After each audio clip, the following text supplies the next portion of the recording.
காலிலே போட்ட மிஞ்சிதான் காதுல பேசுதே.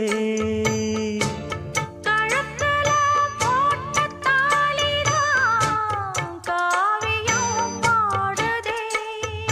நெத்தி சுட்டியாடும் உச்சந்தலையில் பொட்டு வச்சதா